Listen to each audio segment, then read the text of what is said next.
Hey folks, welcome back to Notebreaks.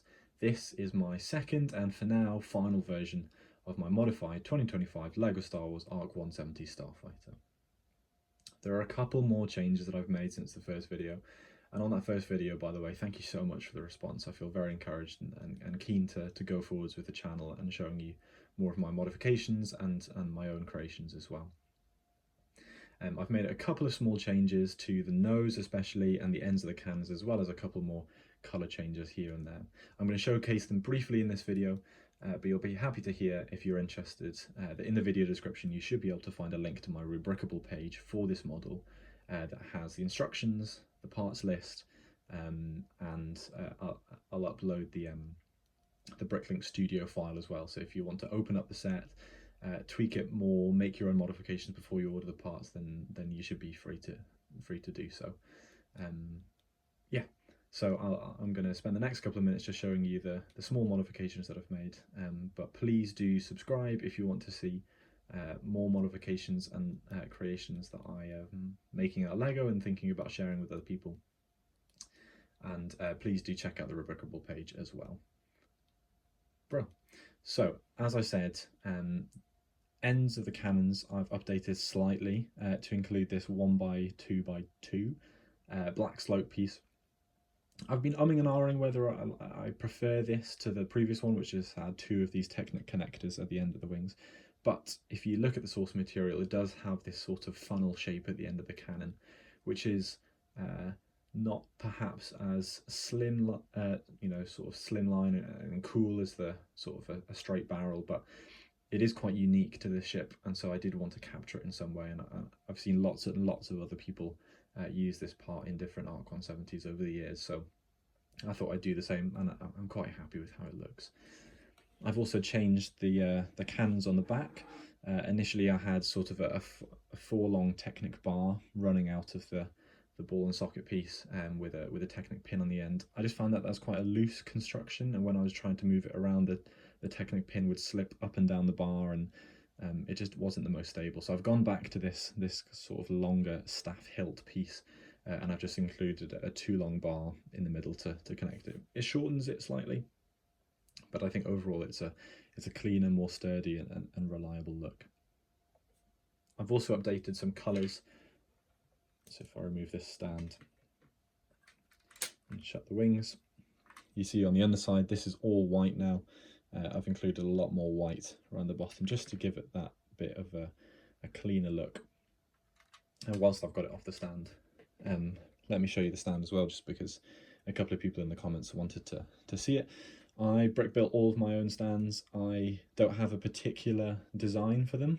I sort of just make them up as I see fit, and it's mostly a case of finding a long piece like this. This is from a pirate ship that I had when I was a kid.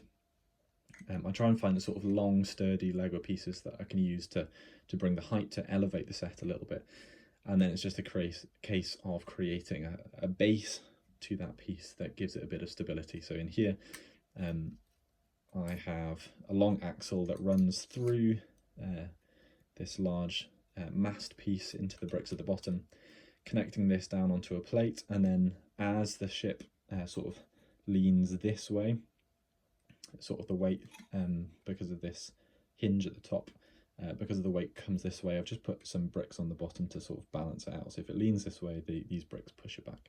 It's very simple. I think I've seen lots more sort of more complex and more reliable stands. This does sort of require sort of finding that right position just to balance it just right, but it does enough for me. I have also changed the nose, as you can see here. This did require some internal modifications. As you can see, I've still got the 1x6 tile along the top because I like the sticker, and I think that's quite important for this ship. But I really wanted to include the shield piece just to sort of give it a bit more of an angular end rather than being too square. And then also I have created a nose. It's quite a simple design. It just uses some studs not on top building. It keeps this sort of 1x4 red slope, But I also, after one of the comments reminded me that on the 2010 model, they managed to include the sort of front headlamp of the ARC-170, and I really wanted to capture that here. I also still wanted to keep a little bit of green because I love the green accents all around the ship, but I have managed to include just this 1x1 transparent plate, which the green sort of shines through and it gives you a little bit of a headlight in the front.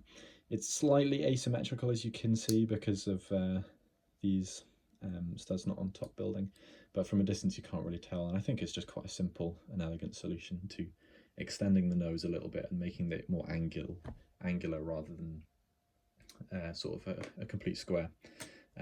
You'll have to have a look in more detail at the Rebrickable page to sort of see the internal modifications I've made. I think I'll just leave that there. But just it requires a couple of parts being swapped out in order to get that pin in just the right place to go into the main hole on the bottom of the shield piece. So that all connects back up on there, and hopefully, yeah, I've also included a red tile here, sort of a triangular half 2x2, and that just sort of smooths out the design, and I think it looks all right. And then the final modifications I've made is I've added a control yoke for the pilot at the front of the ship. I'll take this off the stand one more time just to show you. Credit for this design is not my own. This goes to Pixel Dan on Rebrickable. I've also, in my Rebrickable page, I've linked to his model as well. If you're looking for a sort of full rework of the model, if you put loads more pieces in order to make the wings super accurate and just a much nicer, sort of closer to Ultimate Collector style modification, please do check out Pixel Dan's ARC-170. It's just phenomenal. And I have very transparently taken his yoke design, which is really straightforward, but my favourite part about it is this transparent green cheese slope piece that just gives you that sort of heads-up display and adds a little bit more of the green colour. I think there's just a lot of accent green colours all around the ship, from the lime green in the model itself to the green astromech and now the green heads-up display. It just adds that little pop of colour, which really helps, I think. So that is version 2. I hope, I hope you agree with me that this elevates the ship's design even more.